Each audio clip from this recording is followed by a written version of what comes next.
So we can finally talk about Wale's album, Everything Is a Lot. Yo, like when was the last time you just felt like everything was a lot? The bills, work, relationships, family, politics, religion, overcoming trauma, trying to forgive, just living in this world, trying to be strong for everybody while you're secretly hoping somebody asks if you're simply okay. Yeah, Wale is correct. Everything is a lot. And I think that's exactly why he named this album what he did. I am Vaughn Frazier, creative brand strategist, storyteller, and writer. In real talk, I think this might be one of the most vulnerable hip-hop albums we've gotten in a long time. This was a phenomenal album, sonically, lyrically, content, everything. Vulnerability, it was all there. And Wale says something on the album that stuck with me the entire time. He says the pressure and depression is the motherfucking same thing. Just think about that. I don't think he's saying that every depression comes from pressure, but he is telling us what happened to him personally. And I think pressure is what we see through this entire album. Everything is a lot. And one thing I've always respected about Wale, he'll tell you when he thinks he's wrong,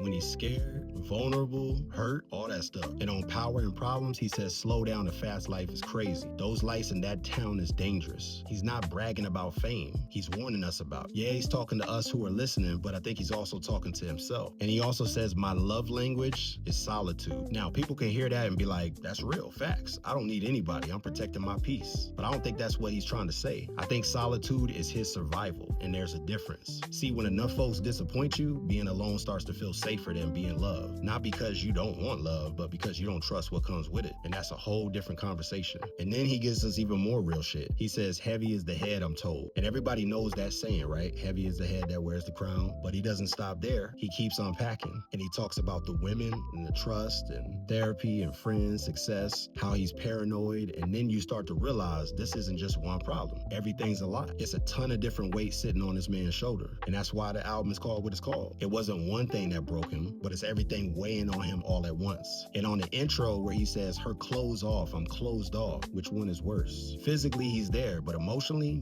he left a long time ago. And we've all met folks like that. Maybe we've been that person. Physically present, but unavailable, unattached. Not because we didn't care, but because life taught us caring comes with consequences. And nobody in their right mind wants to be hurt, right? And then Wale says this dope ass line, I'd rather be single than double crossed. He didn't say I'd rather be single than unhappy. He said double cross. And that basically shows me that loneliness isn't what scares him anymore. Betrayal does. His trauma is speaking loud, not arrogance or ego, the trauma, at least in this song. And that's one of the reasons I think this album is so freaking dope. A lot of us can relate to this. And those of us who aren't famous, we can't deal with that, but maybe it was divorce or losing somebody we love, getting laid off. Maybe it was watching your parents struggle. But a lot of us have been carrying so much for so long. You forget what it feels like to not have that weight. You just get used to it. And somewhere along the way, your protection starts to look like peace.